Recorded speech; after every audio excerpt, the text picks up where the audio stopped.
Okay, now the first thing I want to address to you is all the crap and all the shit you've been told.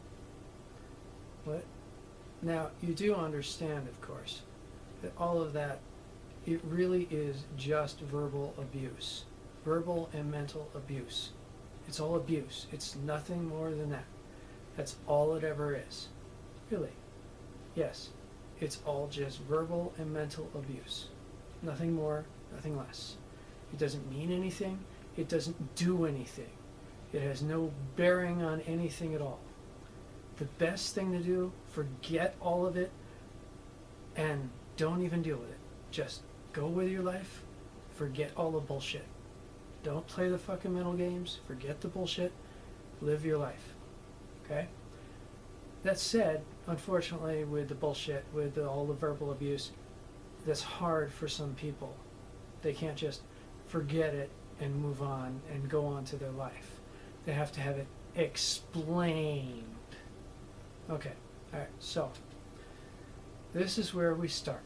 This is where I go into all the bullshit, tear it apart, and explain why it's bullshit and why you just don't live that way. You don't do those things.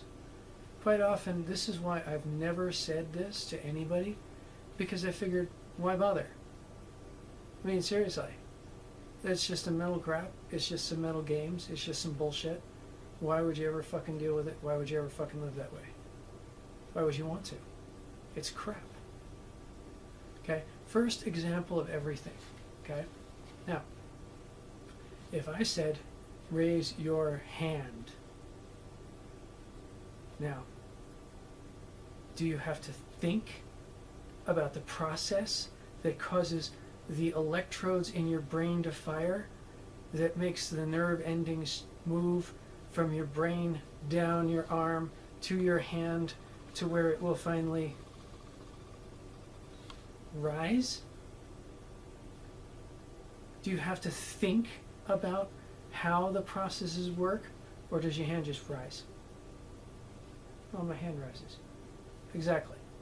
Now, do you have to be told how to raise your hand, or do you just pick your arm up and raise it? I just pick up my arm and raise it. Exactly. That's what most of it is. You don't need to be told how to do it. You don't need to be told what to do. You don't need to have it explained. You don't need to explain the processes of it. You don't need to understand the processes that go about it. You just have to do it. Okay? If you ran down the street, go run down the street. Okay? Was that fun? Yeah. Now, why did you do that? What do you mean? What did it do? Did it suddenly cause an earthquake? Did it change an election? Did running down the street cause something in the universe? No, I was just running down the street. Exactly. You're running down the street. You're not doing anything else. Okay? The mental games people play are because they don't want to think that they're small, insignificant mortals. They want to imagine themselves as gods. Part of the reason they play these games, they're drunk or they're high. And most people, most of the time, all these games, all this crap, all this nonsense in your head, it's all about people who are drunk, who are high on drugs, who look at other people, who watch other people live their life while they sit on a couch wondering why they're not living their life like everybody else, and then complaining because they're not living their life like everybody else, and watching the people that live their life and wondering how they go about living their life when they can't. You can't drink and, say, go to a gym and work out at the same time. You can't be drunk and be running the football on the field of the television show you're watching. So everyone believes that because of the alcohol, because of the drugs, because of all the other bullshit, all the mental crap, all the abuse, that they have things and powers. It's all BS. None of it matters. That said, that all explained, let's start to look at things. Okay? What's one of the things you were told? Well, I was told this whole thing about a wheel and how Cutter cane and Jutter cane and the canes created this wheel of fortune, you know, this great thing. And okay, stop right there. First of all, the biggest problem with this whole concept is, let me guess, it starts something along the lines of, there was one Cain. Cain killed Abel. Cain then gave us a wheel, and that's where it begins, right? Yes. Okay. All right. First of all, are there 4 Cains or 1? What do you mean? As the Bible is written, as it says in the Bible, there was Adam and there was Eve, and Adam and Eve had 2 children, Cain and Abel, and Cain killed Abel, so everybody on earth is a child of Cain. Is that life? Well, not really. That's just kind of a lot of reasoning and taking a couple Bible passages and making it attempt to exactly. It has nothing to bear on anything. The first question you have to ask yourself is this: how many religions are on earth? 1 or many? That's the first concept you have to understand. Is there one single religion on earth, or are there many religions on earth? I think there are many, aren't there? I mean, there's Christianity, there's Muslim, there's many religions on earth. Now, even if you were to suggest that there was only one religion, like say it was only Christianity, then the first question is, but even in Christianity, there is more than one religion, because there is Episcopal and Catholic and Protestant and Lutheran and Baptist and so on and so forth. Okay? And none of them agree. So you have to understand that all the religions on earth, they don't agree with each other, but they all exist. You can't say they don't exist because you don't want to believe they do, because that's staying inside your head only and saying nobody else has the right to think outside you. That's the first problem with it. Okay? Now, what I'm going to explain to you is an actual religion on earth. It's not known in the United States because it's a Christian faction that broke away from the Catholic Church prior to the existence of the Pilgrims who settled in Italy and Russia.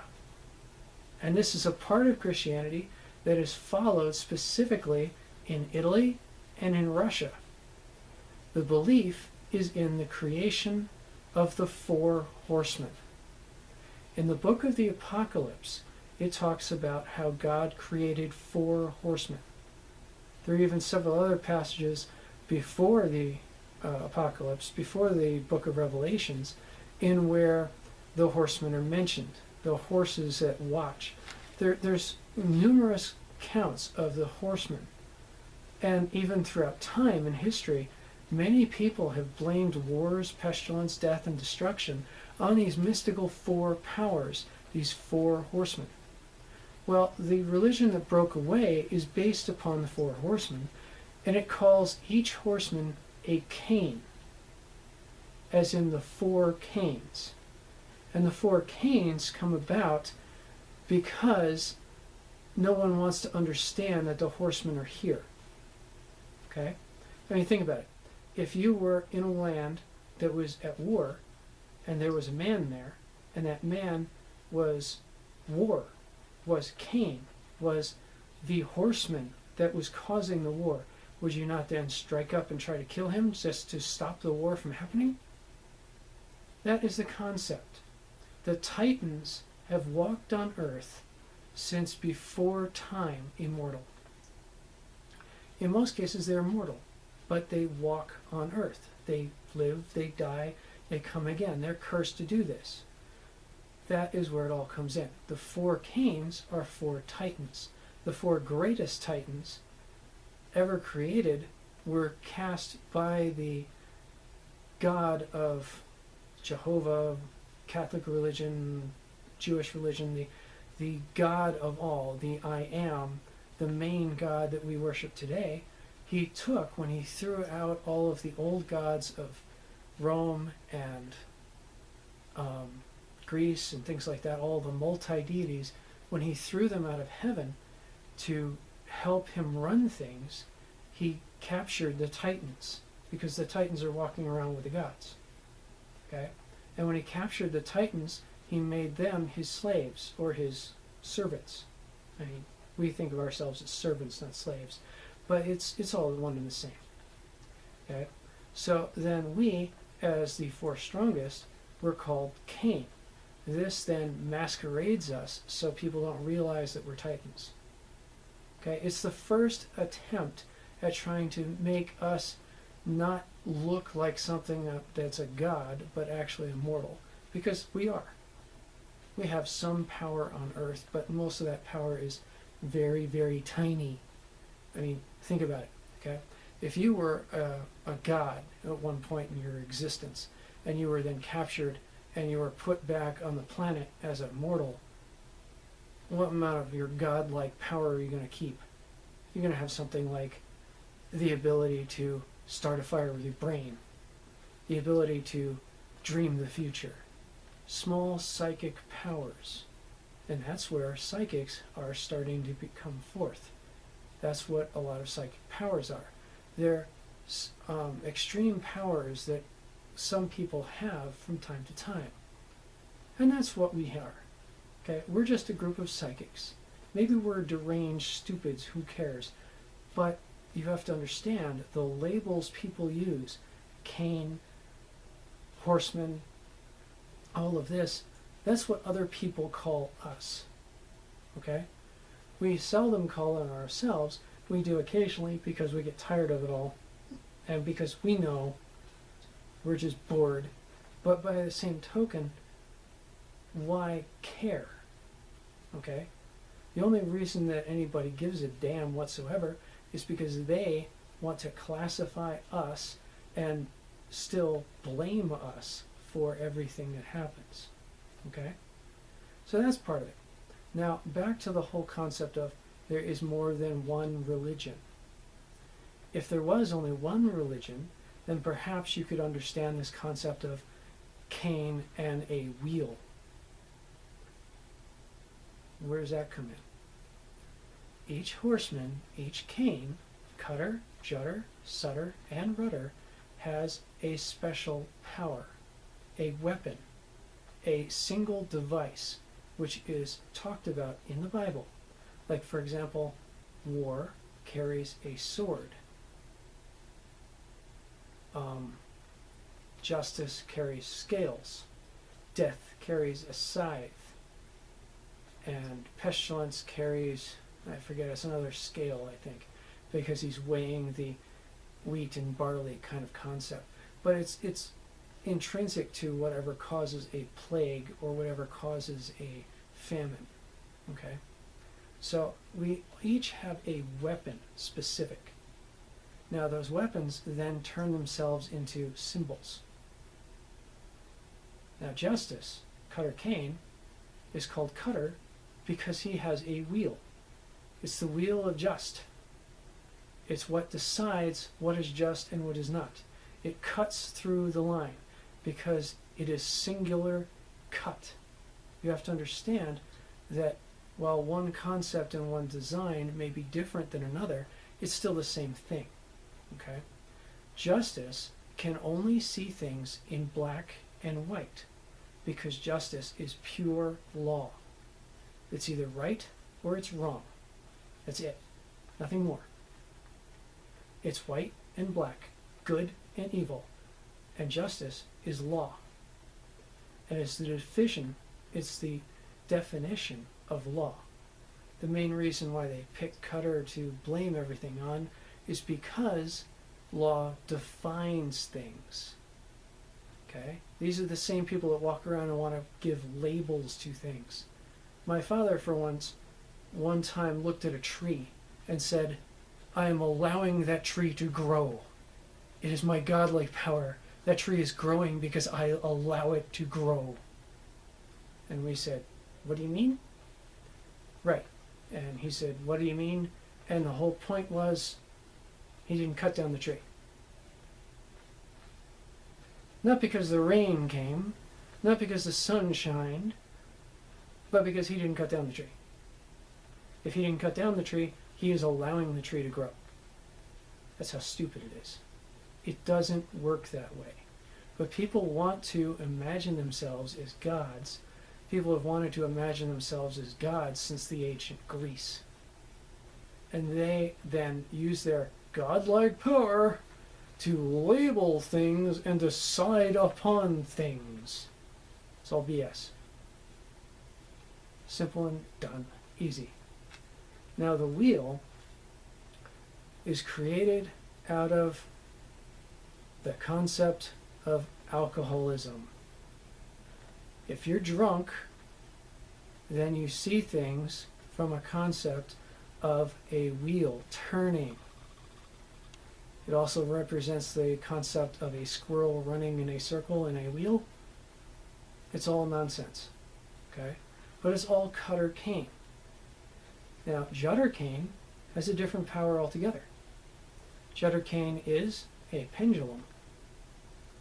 The pendulum is the symbol of the sword of war. It cuts, it destroys, it kills.